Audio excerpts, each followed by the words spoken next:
Case 1. Patricia Colombo. On the 4th of May, 1976, 19-year-old Patricia Colombo walked into the home where she had grown up and ended the lives of her father, her mother, and her little brother. The same home where her father worked overtime to provide, where her mother kept every room in order, where her little brother still had years ahead of him. She left all three of them inside that home, and this happened in Elk Grove Village, Illinois. The victims in this heartbreaking story were Patricia's father, Frank, her mother, Mary, and her 13-year-old brother, Michael. Michael was just a child. He had nothing to do with any adult problems and had no way to protect himself. What makes this case even more disturbing is how long it took before anyone discovered what had happened and the careful, calculated steps Patricia and her accomplice took afterward to make the crime appear like something completely different.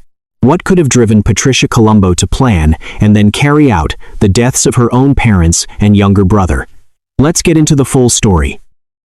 Elk Grove Village, Illinois, was that kind of suburb in 1976.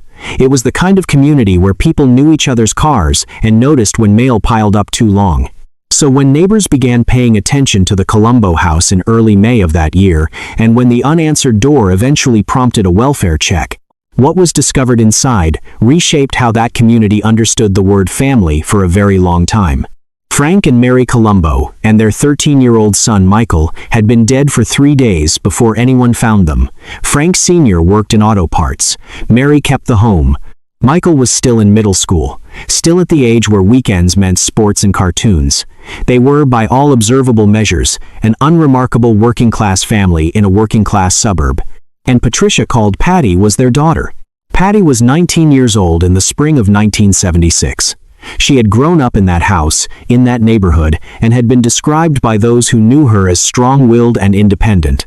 Around the age of 16 to 17, she had begun working at a local pharmacy. It was there that she met Frank DeLuca, a man nearly 20 years her senior who was already married with children of his own. The relationship developed quickly. By the time her parents became aware of it, they were alarmed enough to intervene. Frank Sr. was, by multiple accounts, a strict and forceful man who believed DeLuca was exploiting his daughter and had no business anywhere near her. Arguments followed. Restrictions were imposed. The family dynamic grew increasingly volatile. What investigators later pieced together was that the conflict between Patty and her parents did not stay within the walls of family arguments. It metastasized. She and DeLuca began discussing permanent solutions to the opposition they faced. Court records document attempts to hire someone to carry out the killings. A sum of around $10,000 per person was reportedly offered to at least one individual. That person declined, citing conscience. Another was approached. The plan kept finding new shapes. And on the evening of May 4, 1976, Patty and DeLuca stopped outsourcing the idea and acted themselves. Frank Sr. answered the door that night and was shot with a .32 caliber handgun as he turned to walk away. Mary Colombo was shot next. Michael, the 13-year-old with no stake in any adult relationship dispute, was also attacked in a manner that investigators described as reflecting a level of rage entirely disproportionate to any grievance. He was, simply, in the house. After the violence ended, the home was rearranged to suggest a burglary. Items were displaced or taken. The family's car was driven to a West Side Chicago neighborhood and abandoned to redirect suspicion toward strangers. DeLuca returned to his regular life. He went to work. He spoke to coworkers. And there, with the inexplicable compulsion that often undoes people who believe they have committed the perfect act, he began describing what had happened, not in confession, more in the manner of someone who could not contain the weight of it. Co-workers later repeated his statements to investigators. Those statements, combined with physical evidence from the scene and the abandoned car, constructed the prosecution's case. Both Patty and DeLuca were arrested on May 15, 1976. They were tried jointly over defense objections that the arrangement was prejudicial to each. The court denied those objections. The trial examined the history of solicitation attempts, the physical evidence, and the forensic details that linked both defendants to the crime scene. Patricia never testified. She offered no public accounting of what she believed or intended or felt. Both were convicted of 3 counts of murder, conspiracy, and solicitation. Illinois had no applicable death penalty framework for this case at that time. Both received sentences of 200 to 300 years. Patty also received additional time on the solicitation count. The sentences were indeterminate, reflecting the legal era's approach before later reforms. Frank DeLuca died in prison in January of 2023. He served every year of those decades behind bars and was consistently denied parole throughout his incarceration. Patricia Colombo has appeared before the Illinois Prisoner Review Board many times. The outcomes have not changed. In hearings as recent as 2026, board members used language that left no room for ambiguity. She was denied again. She is now 69 years old and remains at Logan Correctional Center in Lincoln, Illinois. The parole hearings have, over the years, become something of a barometer for how communities process unresolved trauma. Family members and community advocates have shown up to oppose release at each opportunity. The board has listened. The board has agreed. What does a 19-year-old have to become to plan what Patty planned? That question has no satisfying answer. There was a toxic relationship with a much older married man who shared in the plotting. There was parental opposition that, however inflexible, did not deserve what it received. And there was a 13-year-old boy who was simply present and who bore the consequences of being so. Michael Colombo has no voice in any of these hearings. He was never old enough to have opinions about parole or justice or rehabilitation. He was 13. And the case that bears his family's name has endured for nearly 5 decades because the people of Illinois and those who cover true crime across the country have never quite found a way to set it down. The Colombo house still stands in Elk Grove Village. Neighborhoods absorb what they witness, eventually, but some absorptions take generations, and some never fully complete. Case 2. Melissa Kalasinski. On the 14th of January, 2009, a 22-year-old daycare worker in Lincolnshire, Illinois, was accused of fatally injuring a 16-month-old boy in her care, a toddler whose parents had kissed him goodbye that morning and expected to pick him up by evening, never imagining they would instead be standing in a hospital hallway. The 16-month-old boy was Benjamin Kingan, a healthy, active toddler from Deerfield, with no prior complications and no reason to be in danger that morning. What has made this case one of the most fiercely debated in Lake County history is not just what happened, but whether the person convicted of it actually did it at all, and whether the confession at the center of the trial was ever truly hers to give. What really happened inside that daycare on January 14, 2009? Let's uncover the details behind this case. On January 14, 2009, 16-month-old Benjamin Kingan was brought to the Miney Subi Daycare Center in Lincolnshire, Illinois, by his parents. Ben was a toddler from nearby Deerfield, active, healthy, with no reported complications that morning. He was one of several children under the supervision of Melissa Kalasinski, a 22-year-old teacher's assistant working at the center. By the end of that day, Ben would be transported to a hospital and pronounced dead, and Melissa Kalasinski would become the subject of one of the most contested criminal cases in Lake County history. Kalasinski was young and, by all prior accounts, without any history of violence or documented instability. She had no criminal record. Nothing in her background suggested a capacity for the act she would be accused of committing. Prosecutors argued that during the morning of January 14th, she lost control in a moment of frustration with the small child, picked him up, and threw him downward with significant force onto the floor. The impact, they alleged, produced a fatal skull fracture and internal bleeding that caused Ben's rapid deterioration and death. When Ben became unresponsive in a bouncy chair, staff at the center noticed blood and foam coming from his nose and mouth. Emergency services were called. He was transported to a hospital but could not be saved. Autopsies performed by the state's medical examiner produced findings the prosecution characterized as consistent with forceful blunt trauma inflicted by another person within hours of the child's collapse. The injuries were described as incompatible with accidental causes or short-distance falls. After hours of questioning by investigators, Kalasinski provided a videotaped statement in which she reportedly admitted throwing Ben out of frustration with his behavior. That confession became the cornerstone of the prosecution's case. She was charged with first-degree murder and aggravated battery of a child. She was 22 years old at the time of the alleged offense and 25 when her trial concluded in November of 2011. The Lake County jury deliberated for approximately 7 hours before returning a verdict of guilty on both counts. She was sentenced in February of 2012 to 31 years in prison.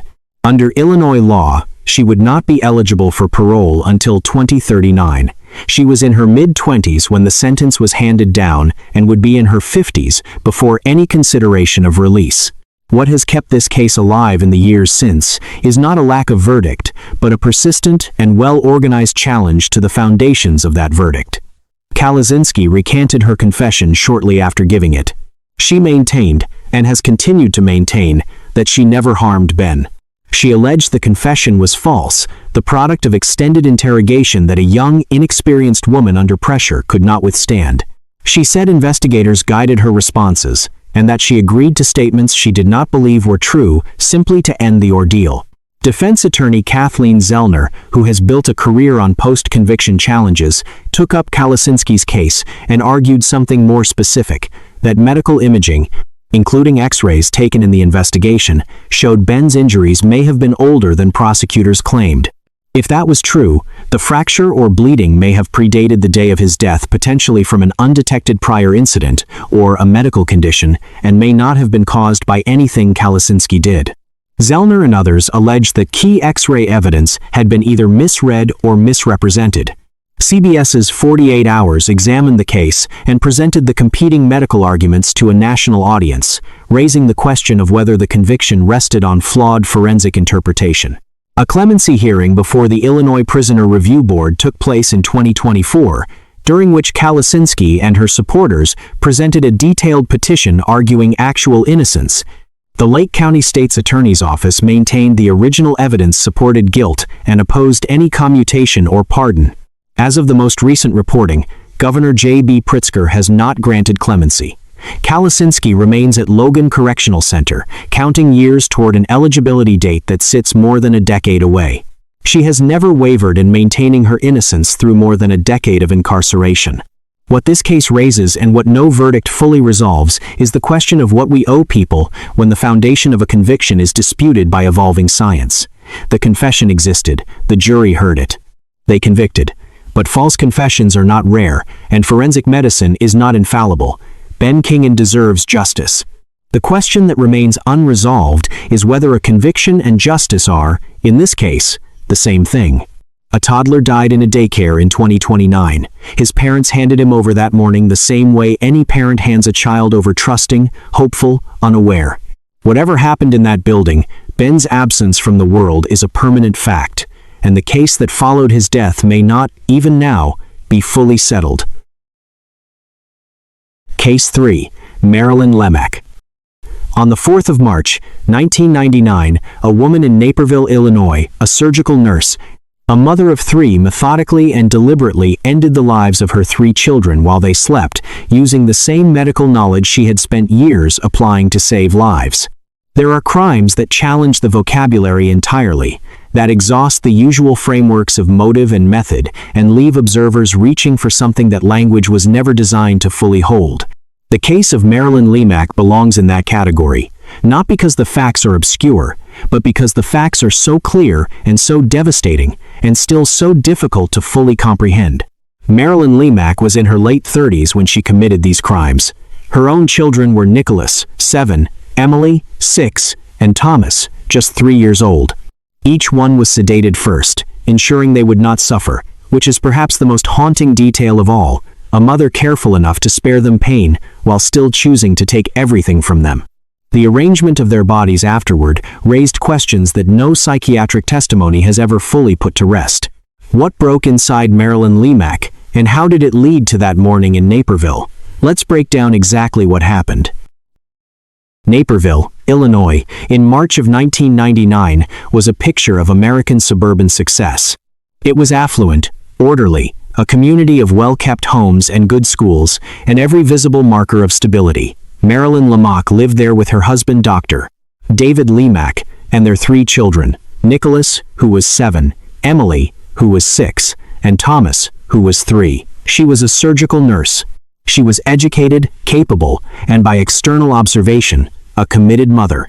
On March 4, 1999, all 3 children were found dead inside the family home. Marilyn Lemack was found alive, having attempted to take her own life. The children's deaths were quickly determined to be homicides, and the person responsible was their mother. The Lemaque marriage had been deteriorating for several years. By late 1998 and into 1999, the couple was moving through contentious divorce proceedings. Marilyn had reportedly struggled with depression for approximately 4 years, seeking treatment including prescription antidepressants. She had made court appearances, arguing that the marriage itself was harming her emotional health. Family members noted her deepening despair. And then, investigators later determined, she learned that David had begun seeing another woman, someone he would eventually marry. Prosecutors presented the crime as revenge. They argued that Marilyn made the deliberate calculation to destroy what David valued most. The children became, in the state's framing, instruments of punishment rather than people in their own right. The defense mounted a strong insanity argument, presenting expert testimony about severe depression, the possible effects of high-dose antidepressant medication, and a mental state so fractured that Marilyn could not distinguish between action and its moral weight. What the record shows is this. On the morning of March 4th, Marilyn used her medical knowledge and access to prescription sedatives to mix drugs into the children's food or drink. Once the sedatives worked and the children were deeply sedated, she suffocated each one. She arranged their bodies in their beds. Reports suggest she may have been singing or reading to them during the process, a detail that investigators found among the most troubling elements of the case. When she was finished, she attempted to end her own life by cutting her wrists and taking additional medication. She survived. She was transported to Edward Hospital and then taken into custody. Autopsies confirmed sedation combined with asphyxia as the cause of death for each child. The sequencing indicated planning. The sedation came first, ensuring the children would not experience prolonged distress or resist. It was methodical in a way that made the insanity argument difficult for the jury to accept, despite genuine questions about her mental state. The trial, which concluded in December of 2001, lasted several weeks in DuPage County. The jury rejected the insanity defense. They convicted Marilyn Lemaque of 3 counts of first-degree murder. In May of 2002, she was sentenced to life in prison without parole. The presiding judge stated that she should live with the full consequences of her choices. She was in her early 40s at sentencing. The debates that followed, and they have continued, centered on the role of psychiatric medication in violent behavior. Defense experts and later commentators raised questions about whether SSRI antidepressants could cause a form of agitation or altered perception in certain individuals. Those questions have merit in academic discussions. The jury, however, saw not disorientation but premeditation, the deliberate drugging, the arrangement of the bodies, the attempt to die alongside the children. These did not read as the acts of someone who did not know what they were doing. David Lemaque, whose new relationship was cited as a precipitating factor, lost his 3 children. He has spoken publicly about the loss in terms of permanent devastation. No subsequent relationship or professional achievement has filled the space that Nicholas, Emily, and Thomas occupied. Marilyn Lemaque has petitioned for clemency multiple times. She has expressed remorse. She has said she thinks of her children every day. Those statements have not changed the board's conclusions. She remains at Logan Correctional Center in Lincoln, Illinois, serving a sentence without end. A 7-year-old, a 6-year-old, and a 3-year-old went to sleep on March 4, 1999. They did not know the world was about to end for them. That is the fact that remains, even after all the psychiatric testimony and the legal arguments and the clemency petitions. Nicholas, Emily, Thomas. Their names are the beginning and end of whatever needs to be understood about this case. Case 4. Tiffany Hall. On or around the 15th of September, 2006, young Tiffany Hall invited her childhood friend, a 7 months pregnant mother of 3 young children, into her home under the cover of a friendship that stretched back years, and carried out an act of violence so calculated and so devastating that the details would later shock even seasoned investigators. Tiffany Hall was 24 years old when she committed these crimes in East St. Louis, Illinois. The victims of this crime story were Jamela Tunstall, her childhood friend who was 7 months pregnant, and her 3 children, Demond, age 7, Ivan, age 2, and 1-year-old Janella. What made this case particularly haunting was how long it took to find where the children were and where Tiffany Hall had hidden them. We place this case at number 4 because of the sheer number of lives taken, the betrayal of childhood friendship that made the crime possible, and because the motive, when it finally came to light, was one of the most disturbing things a jury in Illinois had ever been asked to process. Let's uncover what drove Tiffany Hall to commit these unthinkable acts. Tiffany Hall and Jamela Tunstall had known each other since childhood in East St. Louis, Illinois, a city that has carried its economic and social burdens for generations. They were both in their early 20s. Tunstall was 7 months pregnant with her 4th child. She had 3 young children already: Demond, who was 7, Ivan, who was 2, and Janella, who was 1. She was, in the estimation of those who knew her, a young mother managing a difficult life with the ordinary dignity of someone trying. Tiffany Hall, by contrast, had been living inside a fiction. She had told people, friends, acquaintances, anyone who would listen, that she was pregnant. She had accepted congratulations. She had hosted a baby shower. She had gathered gifts and prepared herself for a baby that did not exist and could not exist, because no pregnancy was real. What drove her to construct and sustain this elaborate deception is a question that no trial fully answered. What the record does answer is what she did when the fiction became unsustainable. On or around September 15, 2006, Hall invited Tunstall to her home. The cover of friendship made the invitation unremarkable. Tunstall came, and she brought her 3 children. What happened inside that residence is documented in prosecutors' accounts and Hall's eventual guilty plea. Hall attacked Tunstall with a blunt object, striking her repeatedly on the head. She then moved her into the bathroom. Using scissors, she performed a forced cesarean procedure on her unconscious friend. Tunstall bled to death from the trauma. The 7-month fetus was delivered, but did not survive. Hall then turned her attention to the 3 children who were present in the home. She drowned each of them. Their bodies were concealed inside a washing machine and a dryer in the residence. Hall disposed of Tunstall's body by dumping it in a vacant lot nearby. A pair of scissors was later found near the body. In the hours and days that followed, Hall contacted police and told them she had given birth to a stillborn baby. She offered this story as an explanation for any signs of recent delivery or related evidence. Investigators were not persuaded. The physical evidence, the timeline, and the quick recovery of Tunstall's body from the vacant lot created a picture that Hall's account could not survive. When the weight of the evidence became undeniable, she eventually led authorities to where the children's bodies had been hidden. A grand jury indicted her in October of 2006. Prosecutors immediately considered seeking the death penalty, given the number of victims, the ages of the children, and the calculated nature of the crimes.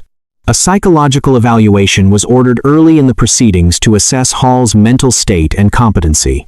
She entered initial not guilty pleas. The court proceedings moved slowly, as they often do in cases of this magnitude. In June of 2008, Hall pleaded guilty to 4 counts of first-degree murder and 1 count of intentional homicide of an unborn child. She was 26 years old at the time of the plea. The plea agreement spared her the death penalty. She received 4 concurrent life sentences without parole, plus a concurrent 60-year term. She will die in prison. Some community members expressed outrage that the plea deal precluded a full capital trial. The grief in East St. Louis over the loss of Tunstall and her children was deep and public. The families of the victims had wanted more transparency, more accountability, more of the process that a trial provides. What they received instead was finality without the full airing of every detail. An Illinois appellate court, ruling in 2014, addressed procedural aspects of the case without disturbing the convictions or sentence. Hall has remained incarcerated in Illinois since her guilty plea. The question that Tiffany Hall's case raises is not primarily about the justice system. The justice system processed her efficiently. The question is about what desperation or delusion or ambition or whatever name fits her interior state requires of the people around someone living inside a lie. Tunstall did not know her friend's pregnancy was fabricated. She had no reason to suspect it. She came to the door because she trusted the person on the other side. Demond Tunstall was 7. Ivan was 2. Janella was 1. They were present because their mother trusted her friend. That trust cost them everything. Case 5. Amanda Hamm. On the evening of September 2, 2003, in Clinton, Illinois, Amanda Hamm, and her boyfriend deliberately drove a car containing her 3 young children into the waters of Clinton Lake. When the car began to sink into the waters, the couple escaped safely to shore, leaving the 3 children trapped in the back seat as the vehicle sank. All 3 children, ages 6, 3, and 23 months, drowned, while their mother stood by and did nothing to save them. Amanda Ham was 27 years old on that Labor Day evening. Her children were Christopher, age 6, Austin, age 3, and 23-month-old Kylie, each of them buckled in the back of a 1997 Oldsmobile Cutlass that rolled into approximately 4.5 feet of water. The controversy that has followed this case for more than 2 decades is simple and brutal. 2 adults got out, 3 children did not. We place this case at number 5 because of the questions it raises about culpability, complicity, and what a jury is willing and unwilling to hold a mother responsible for when the evidence is complicated and the verdict, to many, felt like it fell far short of justice. Let's dig into the reasons behind this crime and what the courts ultimately decided. Clinton Lake sits in DeWitt County in central Illinois, a reservoir surrounded by the flat landscape that defines that part of the state. On Labor Day, September 2, 2003, Amanda Ham, her live-in boyfriend Maurice LaGrone Jr., and her 3 young children drove toward the lake. Christopher Ham was 6 years old. Austin Brown was 3. Kylie Ham was 23 months old. The children were secured in the back seat of Ham's 1997 Oldsmobile Cutlass.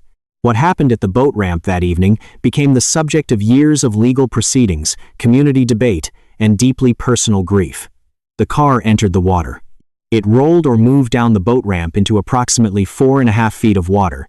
The rear of the vehicle submerged. LaGrone and Ham, both in the front, were able to exit and reach the shore. The 3 children in the back seat could not get out. They drowned. Ham called 911 from a nearby payphone.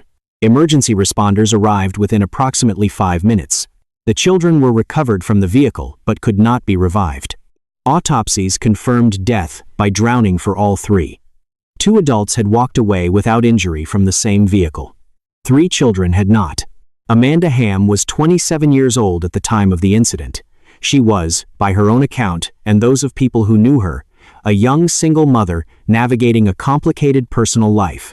Her 3 children had been born to different fathers. She had, by the time of the drownings, entered a relationship with LaGrone that prosecutors would later describe as the central dynamic driving everything. That relationship, investigators argued, was a volatile one in which the children had become an obstacle rather than a priority. Prosecutors built their case on the argument that LaGrone drove the car into the lake deliberately, with Ham's knowledge and complicity. They pointed to evidence that Ham had previously asked her own mother to take some of the children so she could move away with LaGrone. They cited witnesses who described the couple's relationship as one in which the children's presence was a source of friction. They drew comparisons to the case of Susan Smith in South Carolina, in which a mother had drowned her children in a car in a lake in 1994 under similar circumstances. The defense maintained that the incident was an accident. LaGrone was attempting to turn the car around or maneuver on the ramp when the vehicle slipped or rolled uncontrollably into the water. The shallow depth and the rapid sequence of events, they argued, left no opportunity for heroic intervention. Panic, not indifference, explained what happened next. The jury that heard LaGrone's case sided with the prosecution. He was convicted of first-degree murder and sentenced to life in prison without parole. He remains imprisoned and will not be released. Amanda Ham's trial produced a different outcome. The jury acquitted her of first-degree murder, but convicted her of the lesser charge of child endangerment. She was sentenced to 10 years in prison in February of 2007 and was released on parole in 2008, having served approximately 5 years. She was about 30 years old at sentencing. The reaction to that sentence was immediate and widespread. The fathers of the children were devastated by what they viewed as profound inadequacy. Many in the community shared that reaction. A woman whose 3 children had drowned while she walked to shore and used a payphone would spend 5 years in custody. That did not feel like proportion to the people who had attended 3 small funerals. The case re-emerged in public attention when Ham by then remarried and going by Amanda Ware had 3 more children. Child welfare authorities removed those children from her care in proceedings that began around 2015 and 2016. Courts reviewing those custody matters cited the 2003 drownings and her endangerment conviction as evidence of ongoing risk. Judges ruled that she remained an unfit parent. The children were not returned to her. LaGrone is serving life. The children are gone. Clinton Lake still sits in the middle of central Illinois, an ordinary body of water on an ordinary stretch of road, carrying the memory of a Labor Day that was not what it appeared. Case 6. Sarah Ann Kolb. On the 21st of January, 2005, 16-year-old Sarah Ann Kolb lured a classmate into the back seat of a car in a fast food parking lot, attacked and killed her, and then spent the hours that followed doing everything possible to make sure the body would never be identified, scattering the evidence across 2 counties.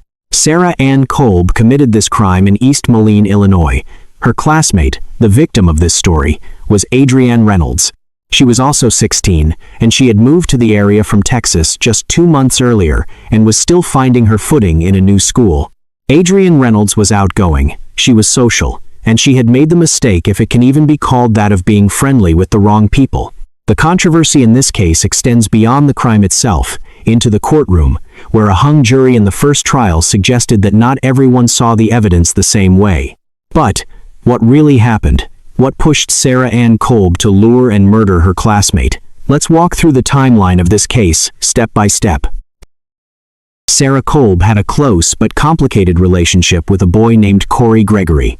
Both Sarah and Corey had been romantically involved. Earlier, Corey had strong feelings for Sarah and was quite devoted to her. But by late 2004 and early 2005, Sarah had reportedly told Corey she wanted to be just friends. Adrienne Reynolds, also 16, had moved to the area from Texas roughly 2 months before her death, trying to find her footing in a new school with new people. She was described by those who knew her as outgoing and social, the kind of person who reaches toward connection quickly, perhaps because starting over requires it. She had befriended Sarah Kolb and Corey Gregory. She had, apparently, also flirted with Corey Gregory, or expressed interest in him. That fact, real or perceived, mattered more to Sarah Kolb than anyone around her understood. Sarah Kolb, who identified as bisexual and occupied an alternative social space within her peer group, viewed Reynolds through a lens of possessiveness that went beyond ordinary jealousy. Reynolds was not merely a romantic rival in Sarah Kolb's estimation. She was a betrayal, someone who had been welcomed into the group and had turned that welcome into a claim on Corey Gregory's attention. Witnesses later testified about threatening statements Sarah Kolb had made in the days before January 21st. The anger had been building. It had found a specific direction. On January 21st, 2005, Sarah Kolb arranged for the 3 of them to be together. They were in Sarah Kolb's car, parked in the lot of a Taco Bell in East Moline.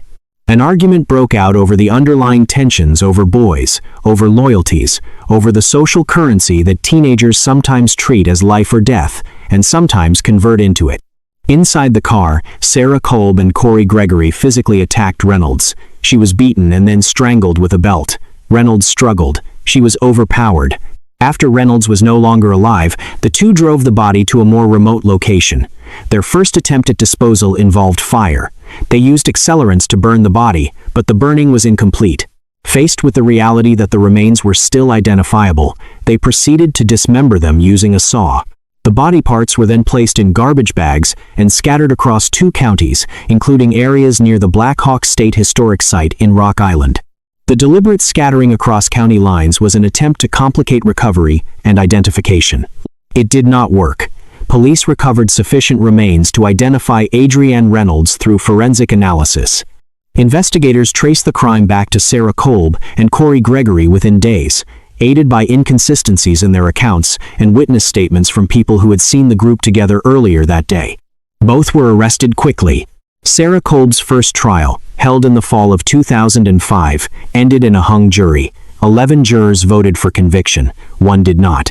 A retrial was scheduled for February of 2006, this time in Dixon, Illinois. That jury did not hang. Sarah Kolb was convicted of first-degree murder and concealment of a homicidal death on all counts.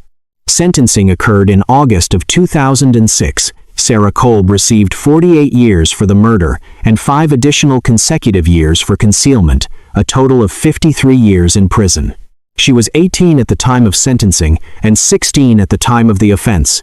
Illinois law, consistent with United States Supreme Court precedent, prohibited capital punishment for offenders who were under 18 at the time of their crimes. She was not eligible for the death penalty. Corey Gregory pleaded guilty and received 45 years. A third individual pleaded guilty to a lesser concealment charge. Sarah Kolb received the longest sentence of the group. The case has continued to generate legal proceedings in the years since conviction. Sarah Kolb, who has since transitioned and goes by Shane, has pursued resentencing appeals, arguing that the sentence failed to adequately account for youth and development under evolving juvenile sentencing standards. The Illinois Appellate Court denied those appeals in 2023.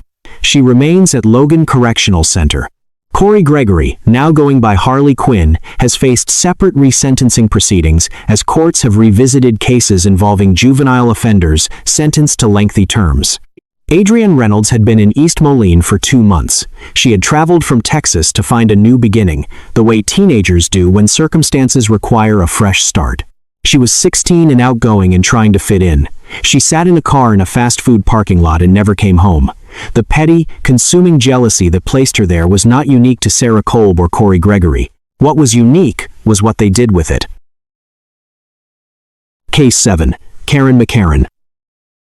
On May 13, 2006, a trained pathologist suffocated her 3-year-old daughter inside their family home, and then, in a videotaped confession given to investigators shortly after, described what she had done with a calm and specific clarity that would define the entire trial that followed.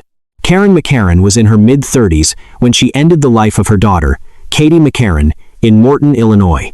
Katie had recently been diagnosed with autism and had only just begun to talk a small child at the very beginning of learning how to engage with the world around her. The controversy this case ignited extends well beyond the courtroom. Advocacy communities, particularly those representing disabled people and their families, raised urgent and lasting questions about what it means when a child's diagnosis is treated as a reason, or even as a partial explanation, for her death. This case sits at a painful intersection of medical knowledge, parental grief, and a child's fundamental right to exist. But what really pushed a mother to carry out such evil? Let's uncover what drove Karen McCarran to commit such an act against her own child. Katie McCarran was 3 years old and had been diagnosed with autism at approximately age 2.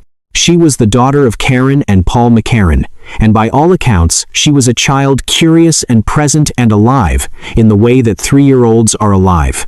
Karen struggled profoundly with the diagnosis. Court records and testimony described a mother who had called family members in tears, repeatedly expressing despair. She reportedly said things that she may later have wished she had said differently, things about preferring a different kind of illness, things about wishing for a different child. Those statements became central to the prosecution's portrait of her state of mind. By the time of the crime, the family had explored various support programs and therapeutic options for Katie. Paul McCarran had moved with Katie to Apex, North Carolina, to access a specialized school called the Mariposa School. Karen remained in Illinois initially, and the separation added strain to a marriage already under severe stress. The couple eventually divorced. Karen was left navigating what she experienced as the collapse of her family and the permanence of her daughter's diagnosis simultaneously. On May 13, 2006, in their Morton, Illinois home, Karen McCarran carried out the act that ended her daughter's life. She suffocated the child. In a videotaped confession given to investigators shortly afterward, she described the act with a clarity that the court found both damning and revelatory. She stated she had wanted to fix Katie to free her, in death, from autism's effects. She said she believed the child would be complete in heaven. She said she felt relief immediately afterward. That confession was the defining document of the trial. It was played for the jury in Tazewell County Circuit Court, and it left little room for reinterpretation.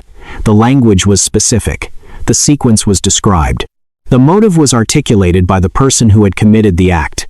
There had, investigators determined, been an earlier attempt days before May 13th, in which Karen had pressed a pillow against Katie's face before stopping. She did not stop on May 13th. The defense pursued a mental health argument at trial. They emphasized Karen's emotional deterioration, Possible religious delusions, she had expressed beliefs about resurrection and spiritual completeness that suggested distorted thinking and the toll that her daughter's diagnosis had taken on her stability. The prosecution responded by pointing to her medical training, the prior attempt, and the confession's coherence as evidence that she understood exactly what she was doing. The jury convicted her on January 17, 2008, of first-degree murder, obstruction of justice, and concealing a homicidal death. She was sentenced on April 1, 2008, to 36 years in prison, plus supervised release and a fine. She was 37 years old. She is incarcerated at Logan Correctional Center in Lincoln, Illinois. The case produced significant and sustained response from the autism community. Advocates, including the organization Not Dead, yet condemned any framing that presented the murder as an understandable or sympathetic response to caregiving challenges.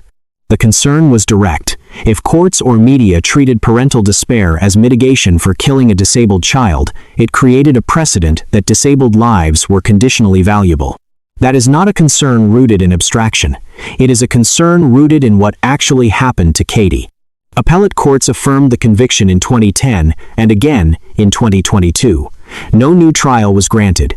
Karen McCarran apologized at sentencing while trembling. Her confession, however, had shown something other than trembling. It had shown relief. Katie McCarran was 3 years old. She had just learned to talk. She was beginning to engage with the world in the specific, irreplaceable way that a 3-year-old does. She was not a burden. She was a child. And the distinction between those two things is precisely what her mother lost the capacity to see, and what the rest of us must never permit ourselves to blur. Case 8. Nicole Abu Sharif. On the evening of March 15, 2007, a woman restrained her domestic partner with duct tape, blindfolded her, placed a plastic bag over her head, and left her to die in the home they shared, then went bowling that same night before bringing another woman back to the house where the bodies still lay hidden. Nicole Abu Sharif was in her late 20s when she killed her domestic partner in Villa Park, Illinois, the same woman who had shared her life for years. This woman was Rebecca Klein, known as Becky, a caregiver for adults with disabilities, who, by every account from people who knew her, defined her life by her commitment to helping others. Rebecca died without knowing that the person she trusted most had been lying to her for more than a year. The controversy in this case lies not in the verdict, which the physical evidence made nearly impossible to contest, but in the sheer architectural scale of the deception that preceded the crime. This case demonstrates, with a particular coldness, how completely one person can inhabit the life of another while planning their end. But what really happened? Why did Nicole Abu Sharif kill her domestic partner? Let's dig into the reasons behind this crime and piece together exactly how it all unfolded. Nicole Abu Sharif and Rebecca Klein, known as Becky, had been together since approximately 2001. They wore commitment rings. They had recently purchased a home they planned to renovate together. Friends and family described them as stable and unremarkable, in the best sense, a couple that occupied their neighborhood without drama, that seemed settled in each other's company. Becky worked as a caregiver for adults with disabilities. She was, by those who knew her accounts, exactly what her work suggested, a person oriented toward others. The relationship had, without Becky's knowledge, fundamentally changed. Approximately a year before the murder, Abu Sharif had met a 19-year-old named Rose Sodaro on MySpace. She had begun a relationship with Sodaro while maintaining the household with Klein. She had told Sodaro that Klein was a roommate. She had told her, additionally, that she was a New York City firefighter who had responded to the September 11th attacks. She had told her she was dying of liver cancer caused by alcoholism. She had taken her to a funeral home to select a casket for herself. The deception was not casual. It was architectural, constructed with a precision that suggested both intelligence and a profound willingness to manipulate. Financial considerations ran alongside the romantic ones. As Klein's domestic partner, Abu Sharif stood to receive approximately $400,000 through life insurance policies and mortgage coverage upon Klein's death. Prosecutors described the murder as driven by this financial motive combined with the desire to begin a new life with Sodaro. Both the money and the new relationship required the same thing, Klein's absence. On the evening of March 15, 2007, in the Villa Park home, Abu Sharif is believed to have carried out the attack on Klein. The victim was restrained with duct tape at the wrists and ankles. She was blindfolded with a bandana. She was gagged with another bandana. A plastic garbage bag was placed over her head and secured, causing her death by suffocation. The autopsy confirmed that Klein had eaten recently before her death, indicating the attack followed a normal evening in the home they shared. After Klein died, her body was placed in the trunk of Abu Sharif's 1966 Ford Mustang, which was parked in the detached garage of the property. That evening, Abu Sharif met Sadaro for bowling in Tinley Park and subsequently brought her back to the house. Klein's body remained in the garage trunk. Abu Sharif showed no signs of distress. The following day, March 16th, Klein failed to appear for work. Her employer contacted the residence. Abu Sharif reported her partner missing to police. She gave investigators inconsistent statements. She initially claimed she did not have access to the Mustang's trunk. Both keys were subsequently found in her possession. On March 17th, investigators conducted a more thorough search of the property with a violent crimes task force. They located Klein's body in the trunk of the Mustang.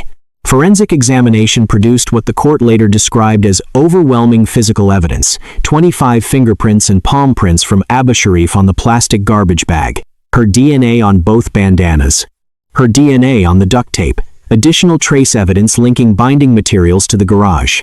Abu Sharif was arrested 4 days after the body was found. Her trial began in April of 2009 in DuPage County before Judge John Kinsella. Sadaro testified as a witness for the prosecution, describing the relationship and the night of the murder. Klein's family members testified about how thoroughly they had been deceived. Abu Sharif took the stand for approximately 4 hours, admitting she had lied to investigators and to Sadaro, but denying the murder. She offered explanations for the physical evidence that the jury did not find credible. After 13 hours of deliberation, the jury convicted her of first-degree murder on May 5, 2009. The jury did not find that the murder was cold, calculated, and premeditated under the specific legal standard that would have imposed a mandatory sentence without parole possibility. At sentencing in July of 2009, Judge Kinsella imposed 50 years, a sentence Abu Sharif must serve in full before any parole eligibility, placing that date at age 76. He stated he had no doubt about her guilt and described the act as something he could not fully comprehend. Abu Sharif's conviction was upheld on appeal in 2011. She remains at Logan Correctional Center in Illinois. The $400,000 was never collected. Sadaro, who was deceived throughout the relationship and cooperative with the prosecution, received no criminal charges related to the murder. Becky Klein went to work as a caregiver because she wanted to help people manage the difficulties of their lives. She came home every evening to a house and a partner she believed in. She did not know that the person she trusted most had constructed an entirely different reality just beside the one they shared. She did not know until there was no longer any knowing left to do. Case 9. Regina and Margaret DeFrancisco. On the evening of June 6, 2000, two sisters in Chicago's Pilsen neighborhood lured a 22-year-old man they had befriended into the basement of their family home, a space they had already lined with plastic sheeting in advance, and shot him once in the back of the head before robbing his body and setting it on fire. Regina DeFrancisco was 18 years old at the time of the murder. Margaret was younger still. Their victim was Oscar Velasquez, a 22-year-old truck driver who had recently moved from Dallas to Chicago, who had offered Regina a ride a few weeks earlier and exchanged numbers the way any young person might when building a new life in a new city. He had no way of knowing what he was walking into. The controversy in this case includes a 2-year manhunt, a national television appearance on America's Most Wanted, and a hung jury at Margaret's first trial before both sisters were ultimately convicted. What really pushed or motivated two sisters to kill an innocent man? Let's uncover the truth behind what happened on that June evening in 2000. Oscar Velasquez had given a young woman a ride home. That was where it began. He was 22, a truck driver from Dallas who had recently settled in Chicago, working hard and minding the ordinary business of a young man building a life in a new city. He met Regina DeFrancisco in April of 2000 through what amounted to routine kindness, a ride offered, a phone number exchanged, a connection made the way connections are made when you are young and new somewhere and open to what comes next. Regina DeFrancisco was 18 years old and lived with her younger sister Margaret in Chicago's Pilsen neighborhood, a close-knit community with a deep Polish and later Mexican-American identity. The sisters had grown up in an environment that investigators and prosecutors described as connected to the Latin Kings street gang. That affiliation would become relevant not because the gang orchestrated the murder, but because of what it may have normalized in the sisters' understanding of how problems were solved. The motive in this case was not passion, it was not betrayal in the romantic sense, it was money. Prosecutors argued the sisters had decided to rob Velasquez, and that the method they chose to accomplish that robbery was his death. Whether the debt or financial need driving that decision was personal, familial, or gang-related was debated at trial. What was not debated was the planning. The basement of the DeFrancisco home had been prepared in advance of Velasquez's visit on the evening of June 6, 2000. Plastic sheeting had been laid down. The sisters had obtained a .38 caliber semi-automatic pistol from their friend Veronica Garcia, who later testified she believed the weapon was intended for an armed robbery rather than a killing. Garcia's understanding of what she was enabling and what actually resulted were very different things. Velasquez arrived at the house that evening expecting to see Regina. She was not immediately ready and remained upstairs. He waited downstairs with Margaret and Garcia. Eventually, he was directed to the basement. As he descended the stairs, he was shot once in the back of the head. The single shot was fatal. He died without the opportunity to understand what was happening to him or why. The sisters immediately robbed the body, taking approximately $600 in cash. They wrapped the remains in a tarp and moved them to Velasquez's own Camaro Z28, which he had driven to the house. They transported the body to a vacant lot elsewhere in the city.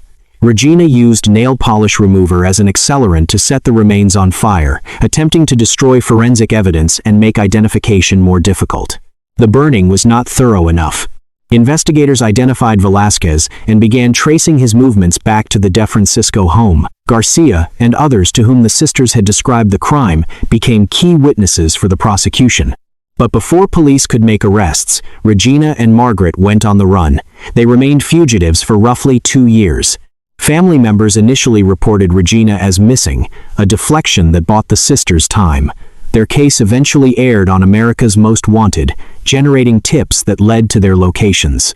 Margaret was found at a relative's home in 2002. Regina was located shortly afterward, following a car accident. Separate trials were held in 2004. Regina was convicted of first-degree murder, specifically felony murder arising from armed robbery, and sentenced to 35 years in prison. Margaret's first trial ended in a hung jury, allowing her temporary release on bail before a retrial. She was subsequently convicted and sentenced to 46 years. Appellate proceedings and resentencing later reduced her term to approximately 30 years. Neither sister was eligible for the death penalty. Illinois practices at the time, combined with their ages, made capital punishment inapplicable. The state abolished the death penalty entirely in 2011. Both sisters remain at Logan Correctional Center. Parole eligibility falls in the 2030s. Garcia, who provided the weapon, received a lesser charge for her role. She had not anticipated murder. Her testimony was essential to the prosecution's reconstruction of the evening. Oscar Velasquez had driven from Dallas to Chicago to build something. He had a job. He had a car. He had, briefly, what he may have understood as a new connection with a young woman who had accepted a ride and kept in touch. The 3 weeks of that relationship ended in a basement, in a house where the plastic had already been laid down. He never saw it coming because the people who invited him in had made sure there was nothing to see. Case 10, Tilly Klimek. Sometime around 1914, a Polish immigrant woman in Chicago's tightly knit immigrant community began quietly adding a white powder to the food she cooked for her husbands, and then, with a cheerfulness that neighbors found remarkable, would announce the approximate date of each man's death before it happened, as though she possessed some kind of gift for seeing what was coming. Tilly Klimek was in her mid-40s when she was finally arrested, having carried out her alleged crimes across nearly a decade. Her known victims included multiple husbands across years of marriages, though investigators believe the full count of those she harmed was far greater than the single murder she was ultimately convicted of. The controversy in her case is layered in history. Contemporary newspaper coverage explicitly contrasted her conviction with the acquittals of other women accused of similar crimes in the same era, women who were younger, more conventionally attractive, and more fluent in English. What allowed Tilly Klimek to carry out what she did for so long without anyone stopping her? Let's find out exactly how it all unfolded. Tilly Klimek, formerly known as Otylia Gaburek, was born in Poland around 1876 and came to the United States as a young child with her family, settling in Chicago's Polish immigrant community. The neighborhood that would define her adult life was dense and insular, a world of shared language, shared hardship, shared proximity. She became known there as Tilly. She became known as a good cook. And she became known, in the years before her arrest, as a woman with a remarkable gift for prediction. Tilly would announce, to neighbors and relatives, and anyone who would listen, that a husband was going to die. She would name a date. She would begin sewing mourning clothes before the death occurred. And then, with a frequency that eventually became impossible to explain away as coincidence, the husband would die on or near the announced date. Her community, rooted in folk beliefs and unfamiliar with the forensic science of the early 20th century, was impressed. Some were frightened, some simply marveled. The explanation for her apparent gift was not supernatural, it was arsenic. Arsenic in the 1910s and 20s was, in practical terms, available to anyone. Sold under names like Rough on Rats, it could be purchased at any general store for household pest control. It was a white powder that dissolved and was difficult to detect without targeted analysis. It caused symptoms, severe stomach distress, vomiting, progressive weakness that in that era were commonly attributed to gastroenteritis or natural decline. For a woman who cooked every meal in her household, access to her family members' food was absolute and unquestioned. The domestic role that constrained Tilly in every economic and social sense was also the mechanism through which she killed.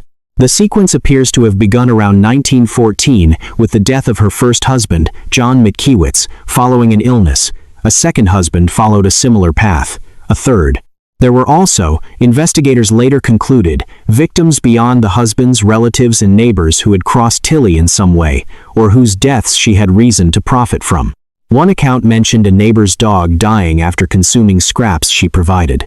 The geography of her alleged harm was remarkably wide for someone operating entirely within the radius of a few city blocks. The system that eventually caught her was not, in truth, the result of sophisticated investigation. It was the survival of a husband who did not die on schedule. Joseph Klimek, whom she had married later in life, became ill in October of 1922 in what investigators determined was a poisoning attempt. He survived. His survival prompted his family to seek medical attention and, eventually, to contact police. Police, now looking at Tilly Klimek with new eyes, began looking at her history. Exhumations were ordered. The remains of prior husbands were tested. Arsenic was found. The premonitions suddenly made an entirely different kind of sense. Tilly was arrested in late 1922, along with her cousin Nellie Kulik, who was accused of having knowledge of or participation in the poisoning scheme.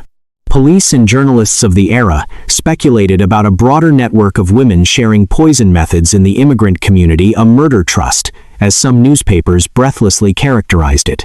Charges, however, focused primarily on Tilly and the death of one specific husband, Frank Kupchak, who had died in 1921.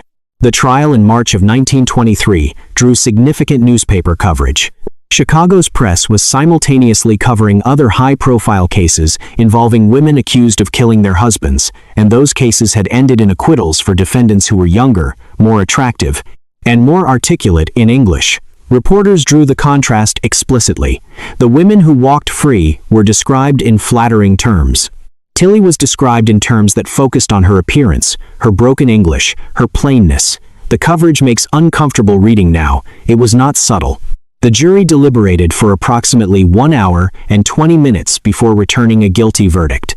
Judge Marcus Kavanaugh sentenced Tilly Klimek to life imprisonment on April 1, 1923, the harshest penalty that had been given to a woman in Cook County at that time. She was approximately 46 or 47 years old. She never faced execution. Illinois and Cook County practices at the time rarely imposed capital punishment on women, even in cases of serial killing. Tilly Klimek went to Dwight Penitentiary and, by most accounts, adapted to institutional life with pragmatic ease. She sewed. She reportedly worked on American flags. She was described as content with the food, which, given the history, struck some observers as darkly ironic. She never confessed to multiple murders. She maintained innocence on every count beyond the one she was convicted of, and she carried those claims until November 20th, 1936. When she died of heart disease at approximately 60 years old, there were no dramatic last words, no appeals pending, no public reckoning. She was convicted of one murder. Investigators believed the actual number was far higher. The exhumations confirmed arsenic in the remains of prior victims. The premonitions, those cheerful, confident announcements about dates of death, were never actually supernatural. They were scheduling. The story of Tilly Klimek is, in the end, a story about what is visible and what is not. The immigrant woman in the kitchen is not the figure that a community watches closely. The stout woman who speaks broken English and makes hearty stews is not the figure that prosecutors prioritize when they have choices to make. The woman who sews mourning clothes is practicing an act of domestic virtue, not announcing a crime in plain sight. Tilly Klimek understood that invisibility. She used it. For nearly a decade, it worked.